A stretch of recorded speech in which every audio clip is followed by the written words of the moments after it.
3 weeks before my best friend's wedding, I received a message that was never supposed to reach me. The first line read, "A good thing Megan keeps paying without asking questions. If this keeps up, I'll make back everything I spent on the bachelorette trip." For several seconds I just stared at my phone without reacting. I was sitting in a coffee shop near my office reviewing a few wedding-related payments when the notification appeared. The message came from Lauren, one of Ashley's bridesmaids, and underneath it was another sentence that immediately made my stomach tighten. "I'm sorry, I think you need to see this." At that moment, I still didn't understand what was happening. I still believed there had to be some reasonable explanation. I still believed Ashley was my best friend. My name is Megan, I'm 31 years old, and I had known Ashley for more than 20 years. We met as kids and somehow managed to stay close through school, college, jobs, relationships, and all the chaos that usually pulls people apart as they get older. That's why when she called me crying with excitement to tell me Ryan had proposed, I was genuinely happy for her.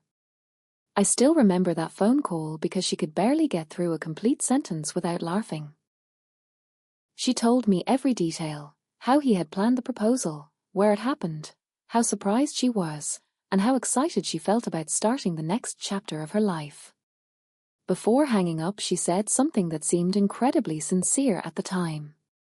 "I couldn't do this without you." Back then I smiled when I heard it. Looking back now, I realize those words meant something very different than I thought. If you enjoy stories about betrayal, hidden truths, and people who reveal their real character when they think nobody is watching, subscribe to Unspoken Truth. We share new stories every day. The first few months of wedding planning felt completely normal, or at least that's what I believed. I went with Ashley to visit venues, compare photographers, review catering options, and meet decorators. More than once I found myself organizing spreadsheets and comparing contracts because she said the planning process was overwhelming. I didn't mind helping. This wasn't some casual acquaintance. This was someone I considered family. The problems started when unexpected expenses began appearing. First, it was a dress deposit she couldn't quite cover. Then it was part of the photographer's payment. A few weeks later, it was upgraded invitations that cost more than expected. Then came floral arrangements, transportation issues, last-minute vendor adjustments, and a long list of expenses that somehow always seemed to require immediate financial help. Every request came with a reasonable explanation, and every explanation ended the same way. "I'll pay you back after the wedding." Because I trusted her completely, I never questioned it. As the months passed, those small favors started adding up. Individually, they didn't seem like a big deal, but together they represented a significant amount of money. Even then, I wasn't worried. What caught my attention instead were the contradictions. Ashley constantly talked about financial stress. She told everyone the wedding was draining her savings and that she was doing everything possible to stay within budget. At the same time, her social media painted a completely different picture. One weekend, she was posting photos from a luxury resort. The next week, she was showing off expensive dinners downtown. Then came shopping trips, designer bags, and spontaneous weekend getaways.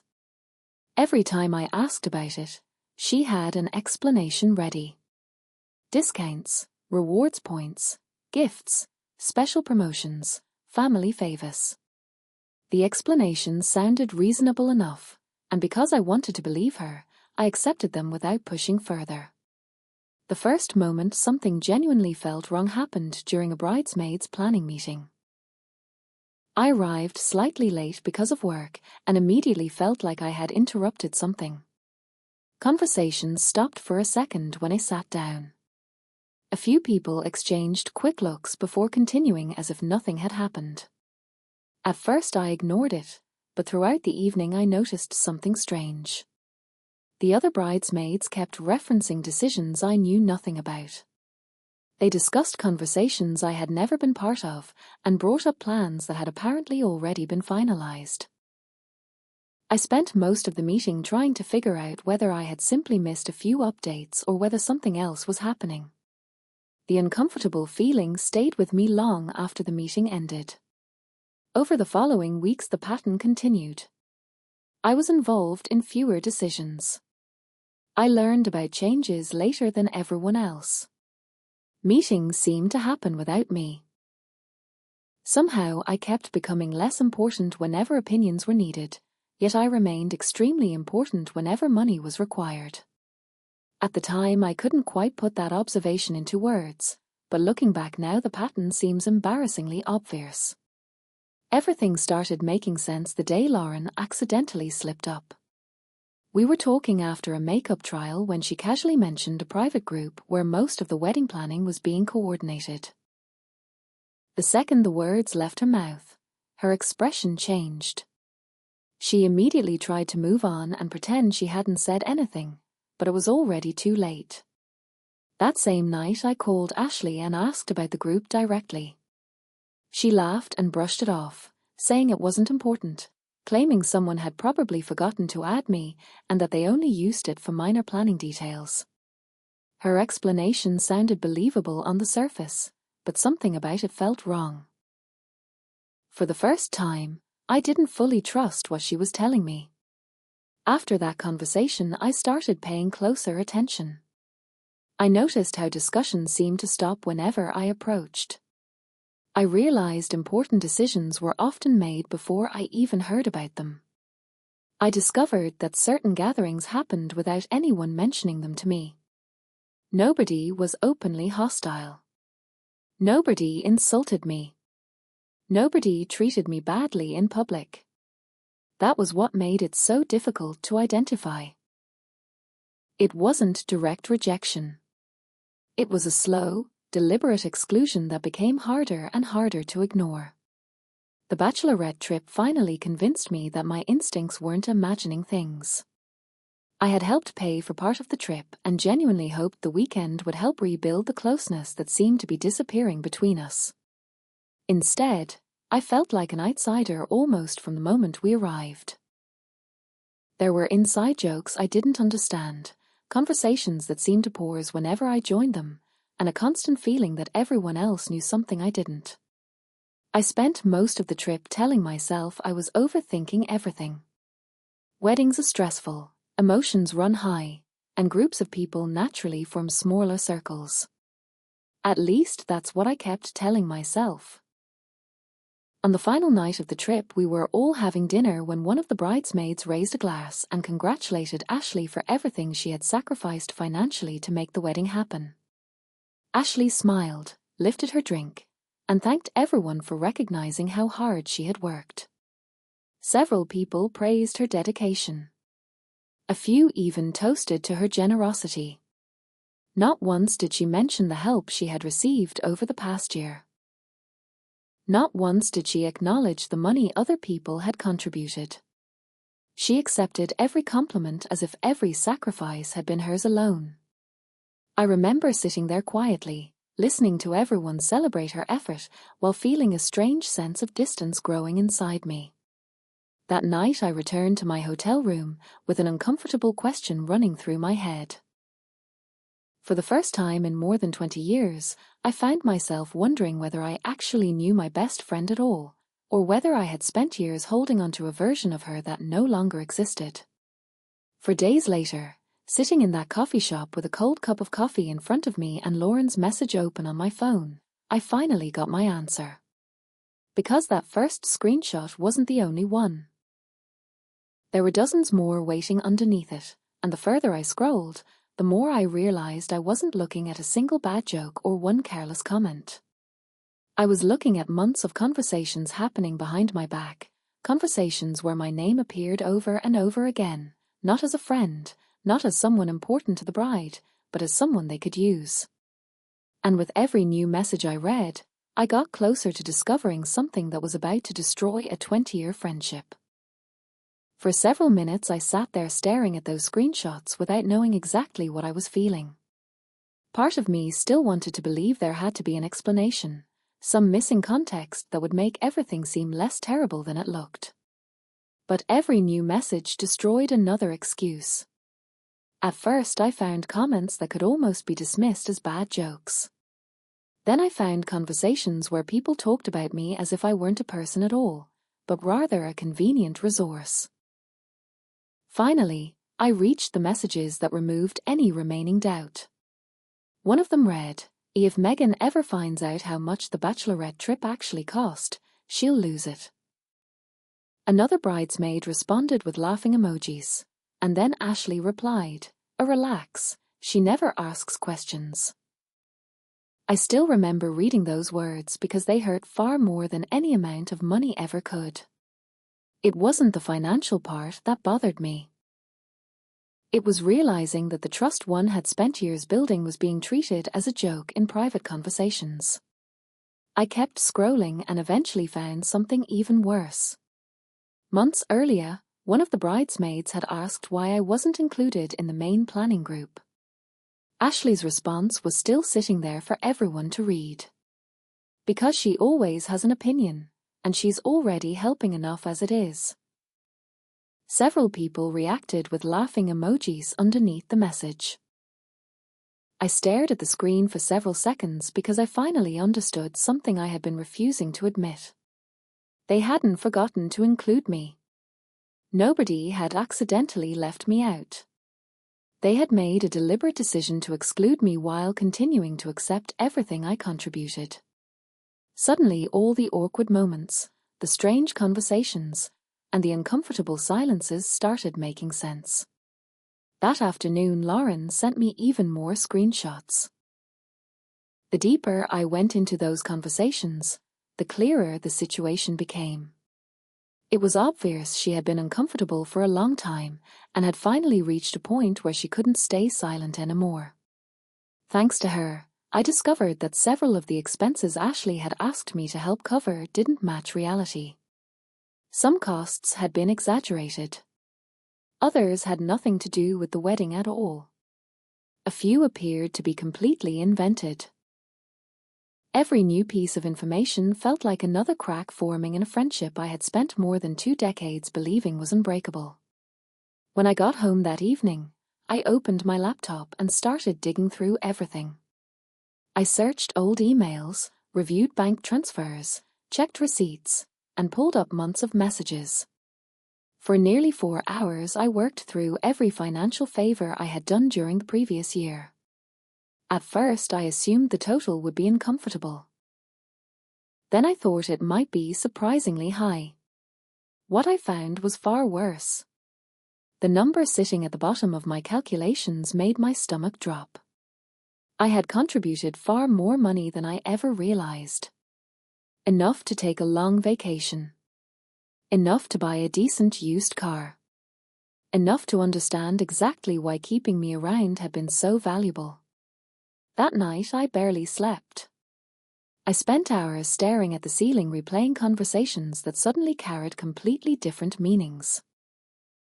I remembered all the times Ashley seemed unusually focused on getting me to cover certain expenses.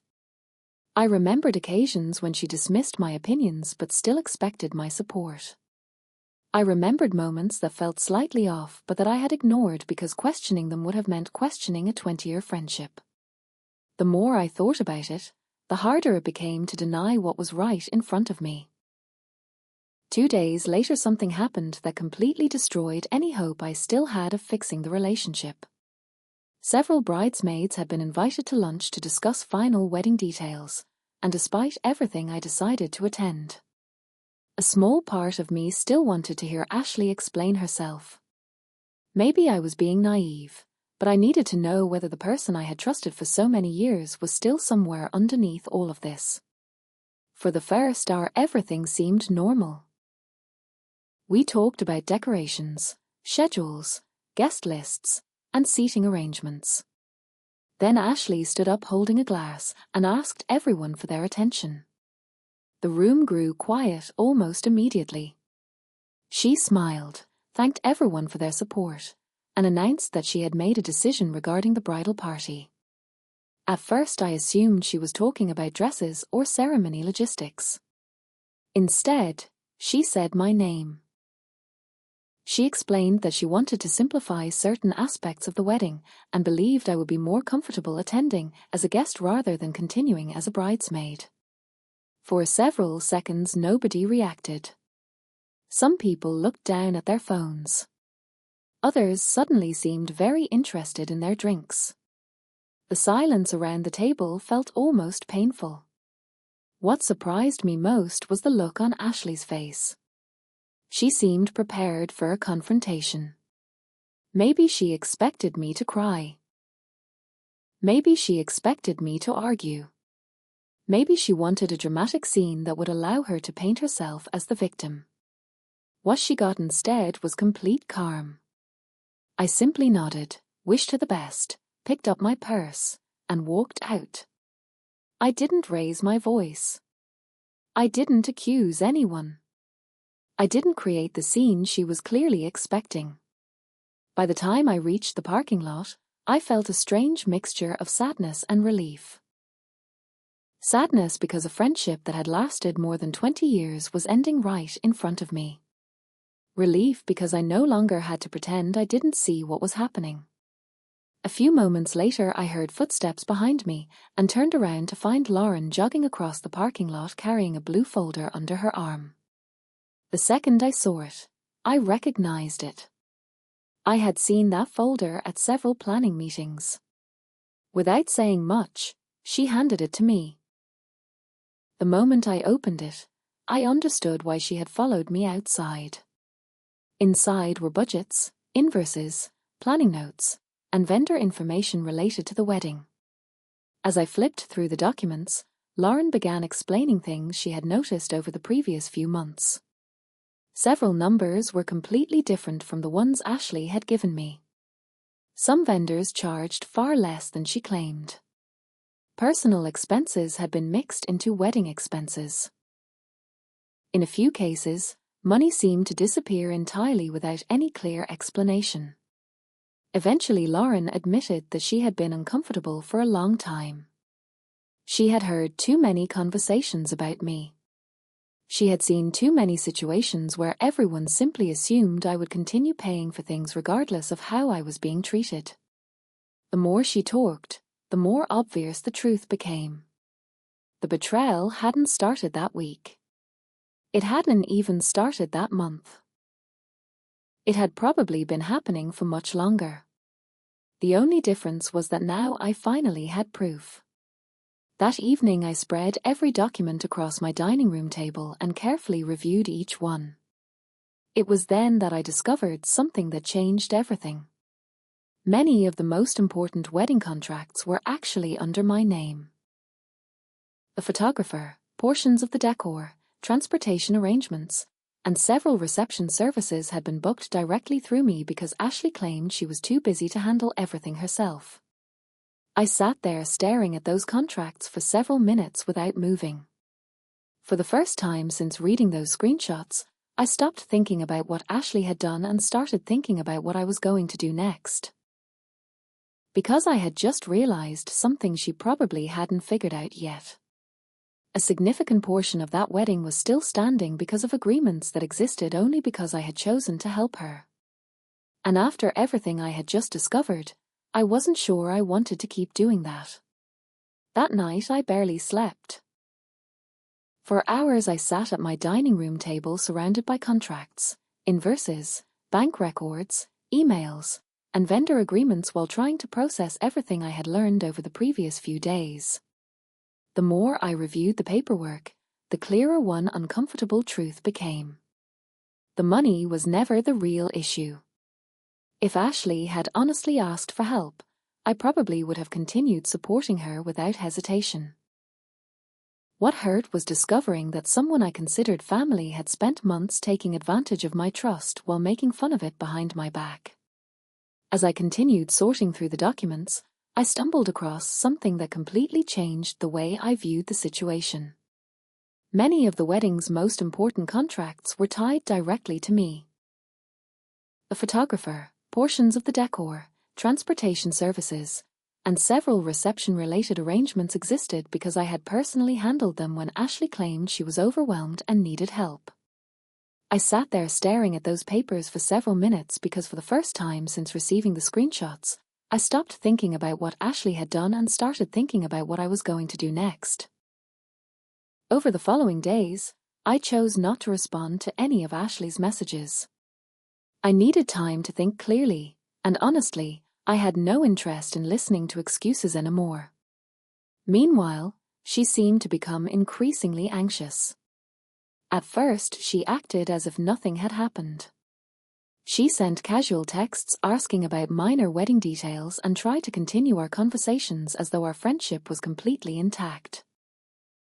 But the moment she realized that certain vendors were withdrawing services and that several contracts connected to my name were no longer active, everything changed. The friendly messages quickly turned into urgent questions, missed calls started piling up on my phone, and every notification carried a growing sense of panic. Eventually, I decided to answer one of her calls because avoiding the conversation wasn't going to change anything. The second I heard her voice, I knew she was furious. She demanded to know what was happening with the photographer, the decorations, and several services that had suddenly disappeared from her wedding plans. I listened quietly while she spoke, allowing her to say everything she wanted to say before explaining that I had decided to remove myself completely from any responsibility related to the wedding and that contracts under my name would no longer be part of the event. There was a long silence on the other end of the line before her frustration exploded. She accused me of being immature. She claimed I was acting out of spite. She said I was ruining one of the most important moments of her life. What stood out to me wasn't what she said, but what she didn't say. She never mentioned the screenshots. She never tried to explain the private conversations. She never apologized for months of exclusion or disrespect. Every complaint centered around the problems she was now facing. It was in that moment that something finally clicked. Ashley wasn't trying to save our friendship. She was trying to save her wedding. When I eventually brought up the screenshots myself, the excuses arrived immediately. She insisted they were harmless jokes, claimed everything had been taken out of context, and argued that nobody actually meant what they said. Months earlier, I probably would have believed her. At that point, I didn't. I had spent too much time searching for innocent explanations and ignoring obvious red flags. The call ended shortly afterward, and when I hung up, I felt something I hadn't felt in months. Relief.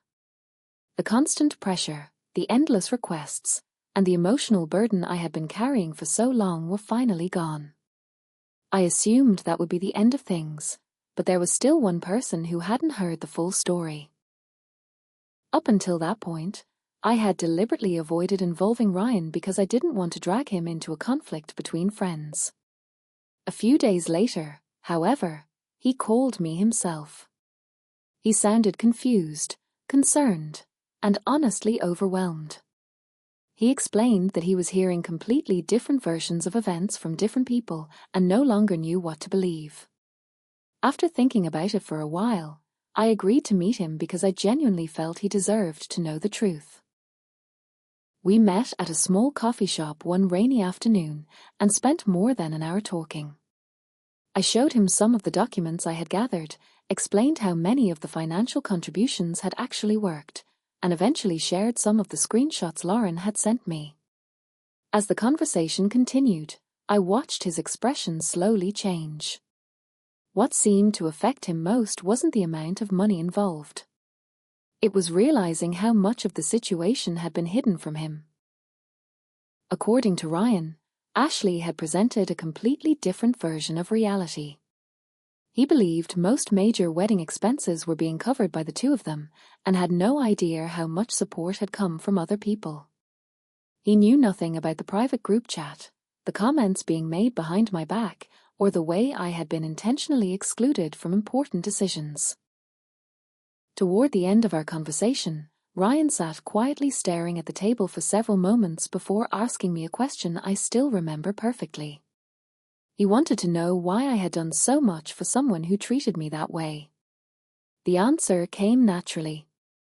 I told him that I did it because she was my best friend. The second those words left my mouth, I saw something change in his expression. He didn't look angry. He looked disappointed. It was the look of someone realizing they might not know the person they planned to marry as well as they thought. When we eventually left the coffee shop, I had a feeling that conversation would have consequences, although I had no idea how significant those consequences would become. Over the next week, the entire situation started unraveling. Some vendors couldn't be reinstated. Others demanded additional deposits before agreeing to continue. Certain arrangements had to be rebuilt almost from scratch with very little time remaining. Costs increased, scheduling issues appeared, and what had once looked like a perfectly organized wedding quickly became a desperate race against the clock. The most important thing was that I wasn't doing anything to make those problems happen. I wasn't posting screenshots online. I wasn't talking badly about Ashley to mutual friends. I wasn't trying to turn people against her or convince anyone to take my side. I had simply stepped away from a situation that had relied on my time, money, and effort for far longer than it should have. For the first time, Ashley was being forced to handle everything herself, and reality was proving that the task was much harder than it appeared when someone else was constantly solving problems behind the scenes. Then, 1 week before the wedding, the situation reached its breaking point. Ryan called off the wedding. When I first heard the news, I experienced a strange mix of emotions. I wasn't happy because, despite everything that had happened, this was still a relationship that had represented years of both their lives. At the same time, I wasn't surprised.